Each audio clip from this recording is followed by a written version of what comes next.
Nigel, go on. Come on. Come on. In the 21st century, we now embrace wildlife and encourage it into our garden. But 300 years ago, everything was very, very different. Gardens were a sanctuary to keep nature at bay, and they were ordered and controlled. And then came perhaps the greatest revolution in the whole of gardening history. The landscape at large was embraced and included on a scale that is almost unimaginable. On my journey through the past 400 years of garden history, I've so far looked at the 17th century and discovered the secrets behind the tightly controlled formal gardens created as a display of their owners' wealth and power, as well as some hidden messages that revealed their true beliefs. I'm now moving into the 18th century, which saw a radical transformation of these grand formal gardens. And I'll be discovering how and why these new landscapes were created and who was behind them.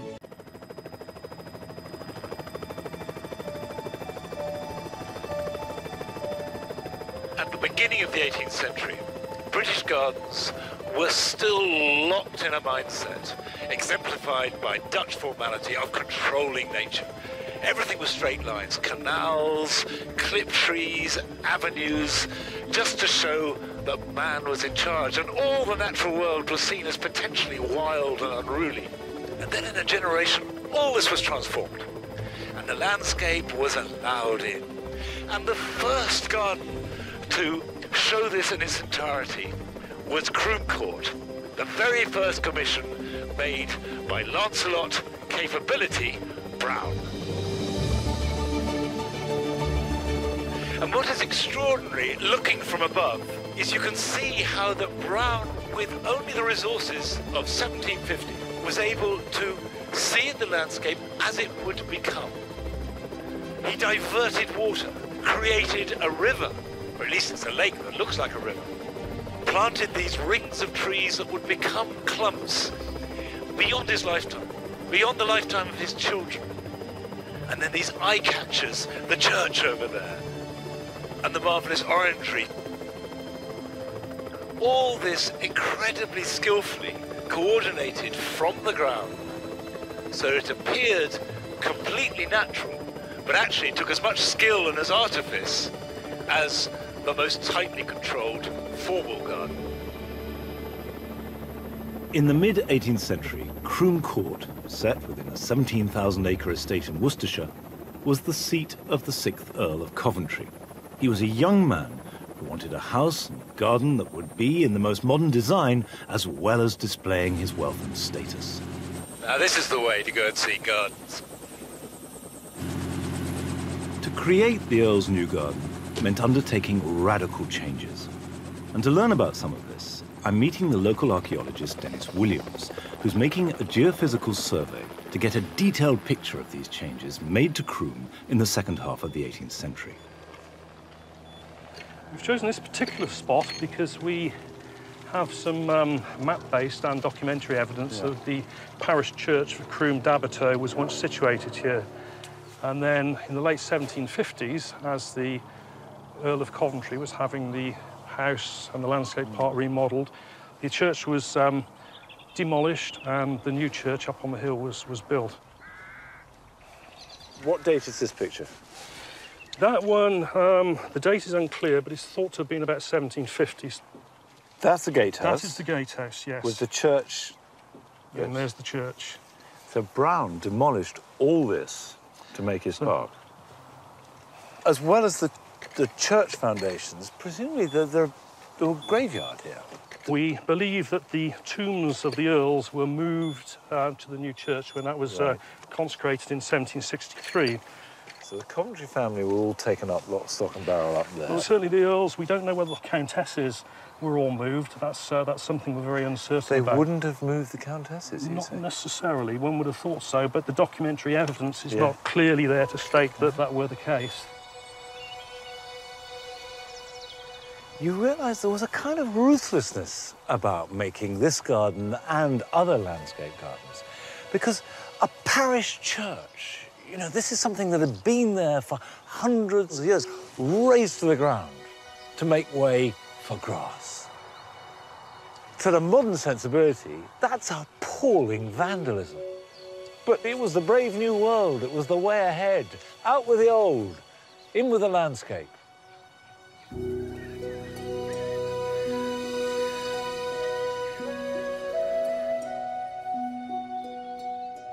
Croom echoes the growing confidence of Georgian Britain. The country had moved away from the politics of its European neighbours, with a settled constitutional monarchy and a more liberal philosophy. And this was expressed in a style of garden that dispensed with formality and created a romanticised image of the rural idyll.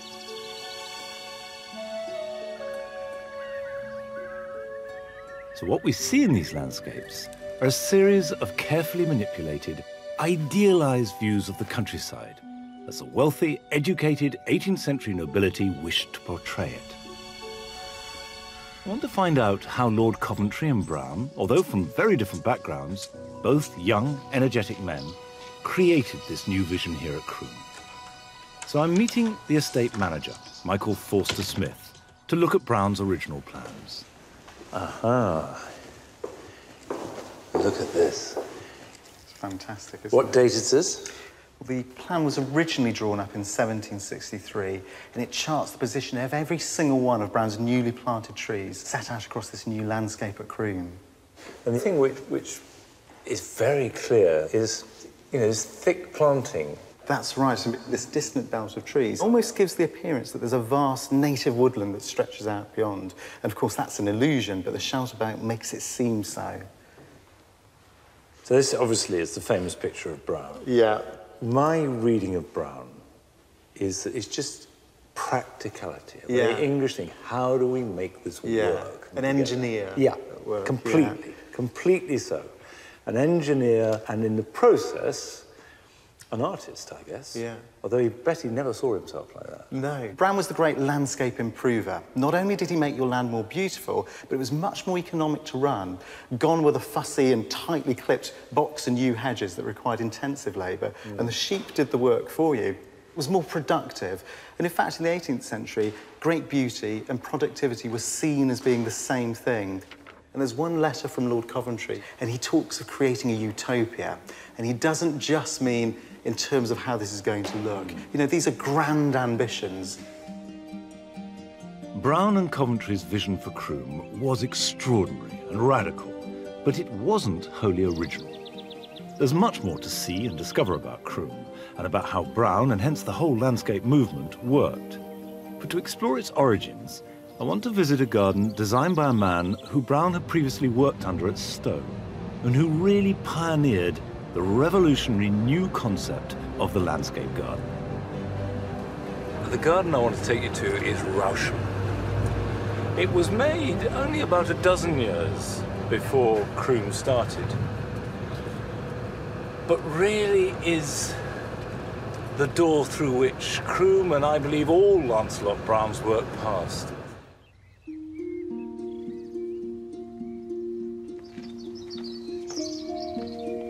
Rousham in Oxfordshire is the work of William Kent, whom I consider the great genius of 18th century garden design, and this is his masterpiece. It's still owned by the same family who employed Kent in 1738 to reshape the garden. And despite nearly 300 years of changing fashions and styles, Rousham has remained practically unaltered since the day it was completed. This is one of the great garden views. It's about a kind of gentle embracing of this soft, very British landscape. But it's manipulated because there's a folly up there on the hillside that looks like an old medieval ruin. In fact, it's just a wall, a facade designed solely to be seen from this viewpoint. And another way that landscape was manipulated was with a new piece of garden architecture.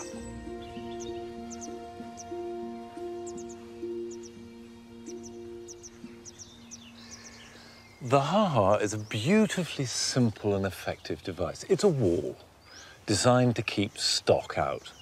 but it's a wall sunken down in a ditch. So from inside the garden, it was an unbroken view. You didn't see the barrier, you didn't see the ditch or the wall. All you saw was what you wanted to see, which was your prize animals, your wonderful trees you were planting, rolling out into the landscape. And it was incredibly liberating. It opened gardens out.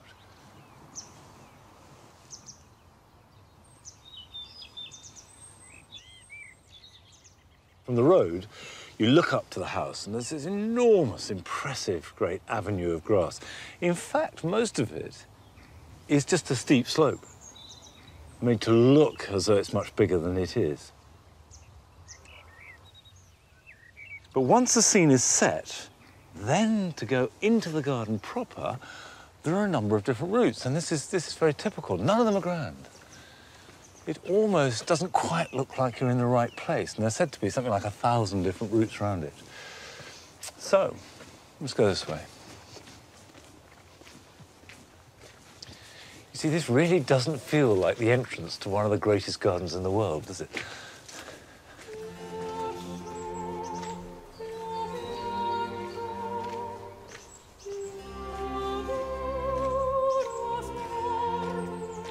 This garden is green. Every shade of green is played with. The light is green. You have this underlayer of laurel, and then you have yews, and you rise up and have the deciduous trees with the light just shifting and falling through.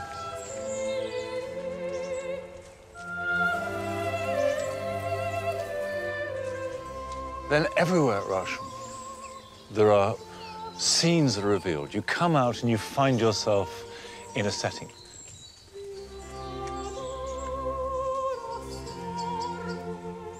And of course, that's Kent's great genius. He was a stage designer, really.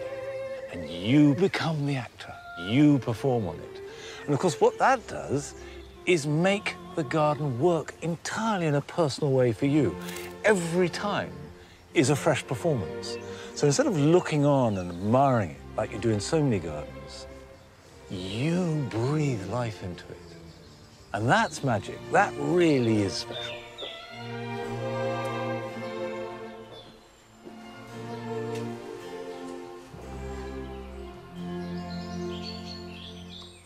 I've got a picture of William Kent. And if Brown was someone that everybody admired, he was professional. He turned up on time, amazingly efficient, knew what he was talking about. Kent was all over the shop. He never turned up on time. He didn't answer letters. He didn't send in invoices. He drank too much. They always said that Kent would come and stay with you, drink all your wine, probably sleep with your wife and your daughters, and charm you. And you can't help but love William Kent. He's one of the great, brilliant rogues of history. The accusations against Kent, and he's not universally admired, are that he really just added embellishment to good work that was already in place. But the touches that he added transformed everything that he touched. And all his work, I think, stands peerless above the more sober contributions of his contemporaries.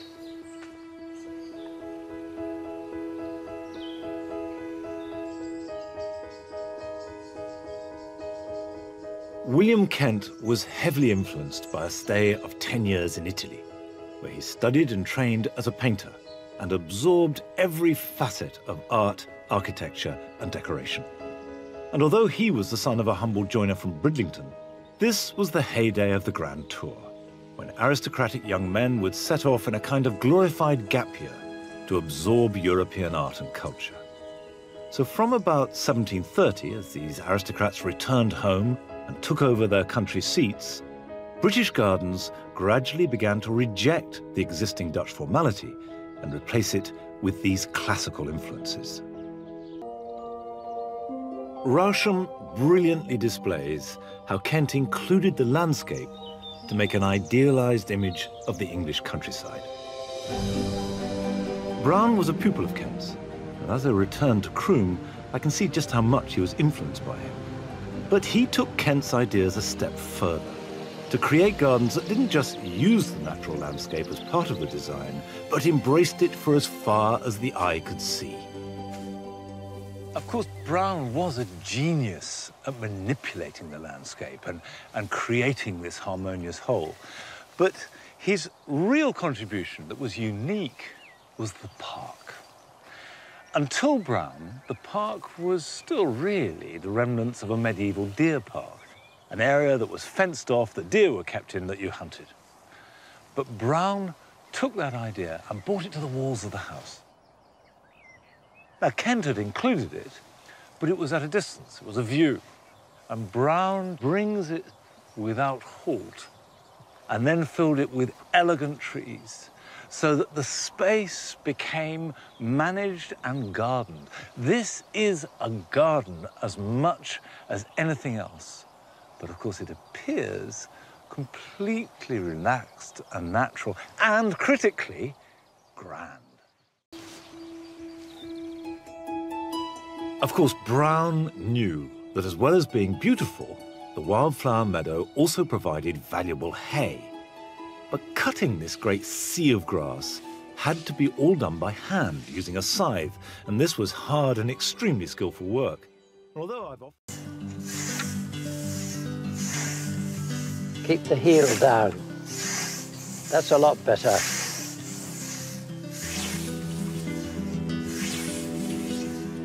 Now, we know from the records here at Croom that this meadow was cut by 28 mowers. So to maintain Brown's landscape took an army of skilled men and women working long hours for days and days. We tend to romanticize the work that was done by the whole landscape movement and the parks that were created.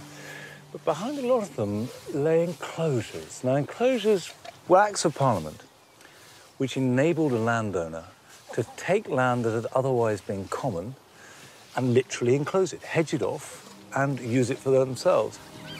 And common land had been a really important resource for villagers, people who might have just one cow, or half a dozen sheep, or just grow a little bit of corn. A really important part of their survival in many cases. So behind these scenes often lies a story of people dispossessed, moved, and land that had been used in a certain way for centuries suddenly becoming the property of just one individual. It seems that Coventry had a closer bond with his garden designer than his own kith and kin, giving Brown the friendship he was unable to offer his children. And it was his work at Croom that paved the way for Brown's spectacular career and saw him subsequently work on over 170 different projects across the country. The success of Croom meant that Brown's fame quickly spread, and one of the grandest places that he came to was here at Chatsworth.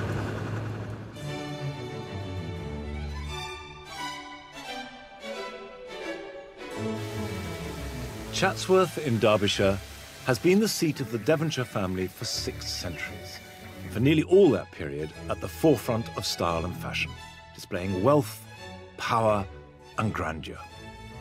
By 1759, 7 years after his work at Croom, it was already one of the great gardens of Britain, and the perfect setting for Brown to add his own distinctive stamp. And in true Brownonian style, he swept away much of the formality, widened a river, and moved an entire village. He did, however, preserve one of the country's finest garden features, created 50 years earlier at the beginning of the century. The Cascade was part of the extensive formal garden that surrounded the house here. But when Capability Brown came here in the middle of the 18th century, much of it was swept away. And if you look beyond the house, you can see a typical Brownian landscape. And you have that flow from house to park to countryside beyond in one unbroken movement. Like his mentor, William Kent, the key to all Brown's landscape designs is the creation of spectacular views and vistas. And I've met up with the current Duke of Devonshire, who's attempting to restore many of the views that Brown originally intended at Chatsworth. I've come to learn that the house and the garden and the park are really one work of art, and they're all part of the same thing. It's not a house with a garden around it, which happens to have a park outside it. And actually, the park was getting a bit cluttered up. People had planted understandably lovely trees because they felt there was an empty space, and it's a natural thing to do. And we decided, Amanda and I decided, to take it back to the middle of the 18th century as best we could.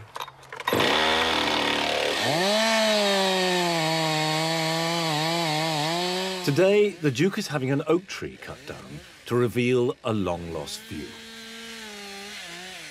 It's a lovely tree in the wrong place. The views into the house and out from the house need to be opened up. The house was built purely to show off. The owners wanted to be seen to have a great big house. They didn't want to surround it by trees and so nobody could see it. That's why it's always been open to visitors. Yeah. You know, they welcome people to come and look at this wonderful thing they created, as you would. Yes. So you're freeing out the views from the house and you're freeing out the views to the house. Absolutely.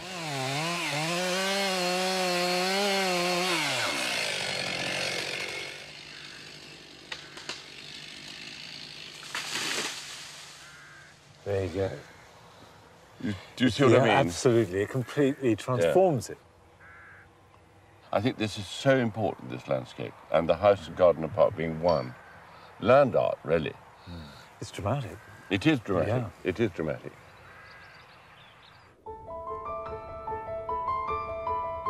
Financed by growing colonial trade and industrial development, by the 1760s, any self-respecting landed gentry were creating their own landscape garden. Complete with classically inspired buildings, statues, and eye-catchers, often set miles from the house. Perhaps the most extraordinary of these follies is at Paynes Hill in Surrey, the brainchild of the painter, designer, and politician Charles Hamilton. He had a grotto built using hundreds of thousands of crystals, including gypsum from the Atlas Mountains.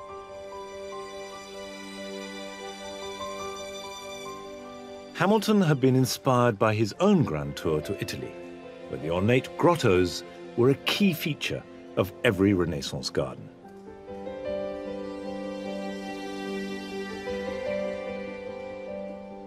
But for all its ornate and intricate craftsmanship, the grotto was just one element of the 158-acre garden, which took over 30 years to construct. But in the end, Hamilton was forced to sell his estate, one of the many wealthy aristocrats to have bankrupted themselves in their endeavor to create landscape art.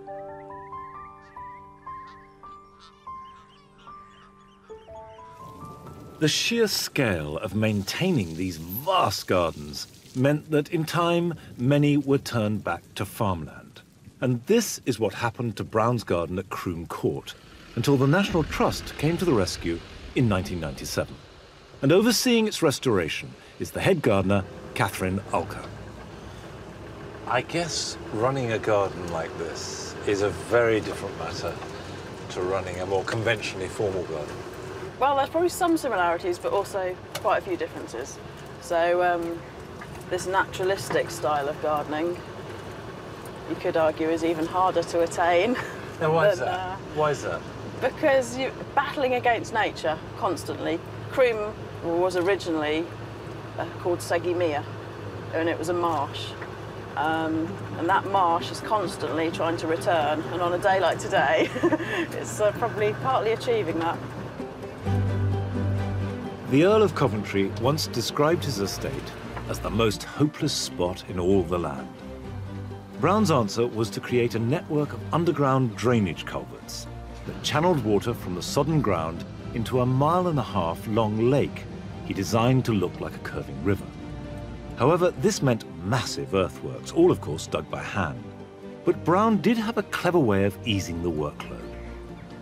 So when you're looking down the river from the house, the bits that you see are deliberately wide, and the bits which cross in front of you, which are not in the views from the house, are much narrower. So he's obviously thinking of the workers. And that's where Brown is just this very practical man, isn't he? So far, I've admired this huge undertaking from the distance of history. But I want to get inside the practical reality of creating an artificial landscape like this. So Catherine is taking me to a site where she's planning to plant a tree that was in Brown's original plans. It's a nice spot, isn't it? it's not bad. It's not bad. How do we know that there were trees up on this rise? We've got a watercolour by Burney, 1784, and he was doing watercolours of Worcestershire for a guidebook. And this whopper here? Yeah, so using this watercolour and the other documents, we know that there was a clump of trees at the top here located quite near the church. Right. If this is the site, that's great, and we can get at it, and that's good. Now we have to find the tree. Where's the tree? OK, out in the parkland, I think we've got an option. Come on, let's go have a look. OK.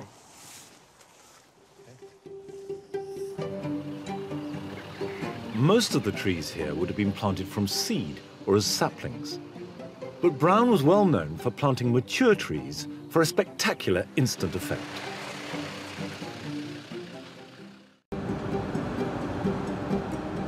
Just as Code profited from the building boom of the late 1700s, the next generation of designers tailored the English landscape garden to the broader tastes of the industrialists and the businessmen who were pouring their new money into country estates. By the end of the 18th century, the whole landscape movement was evolving and changing. And from these changes, one dominant figure emerged, and his name was Humphrey Repton. Repton had tried his hand at many ventures before he spotted a gap in the landscape industry and adroitly filled it. So I've come to Powys in Wales to visit one of the surviving examples of his work, the privately owned Stanage Park.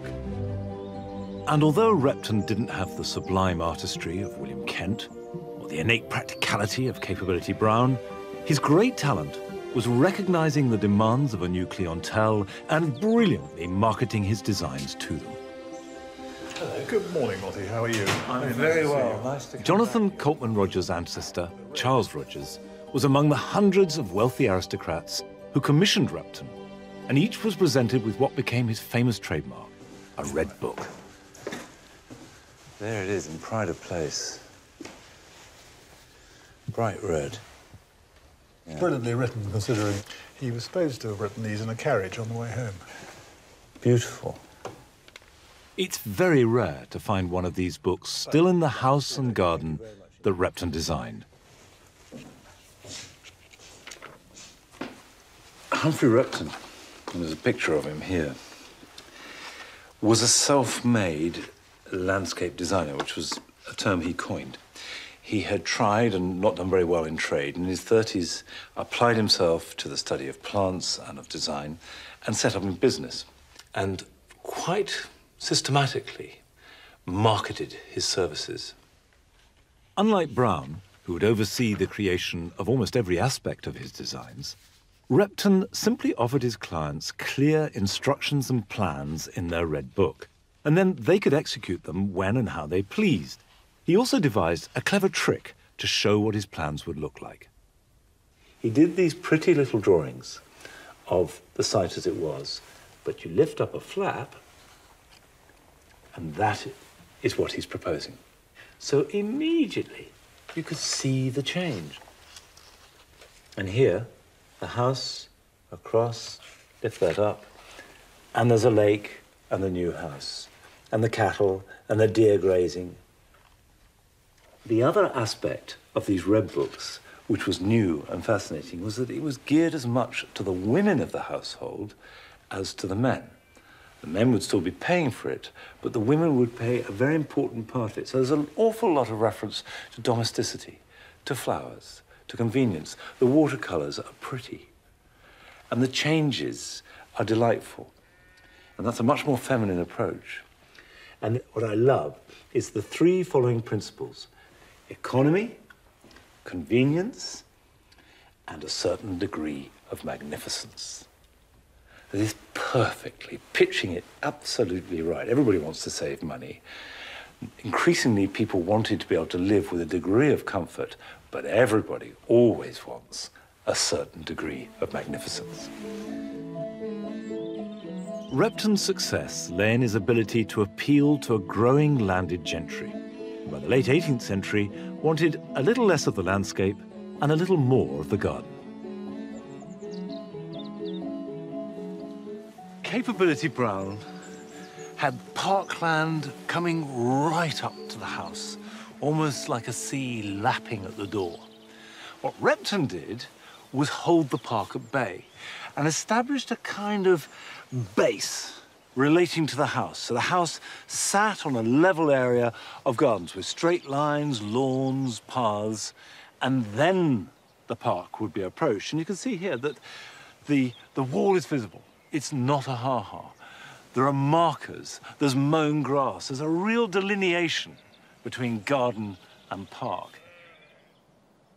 Repton was the last of the great landscape designers of the 18th century. It was an age that had witnessed garden building on a scale that exceeded anything before it in this country and has never been equalled since.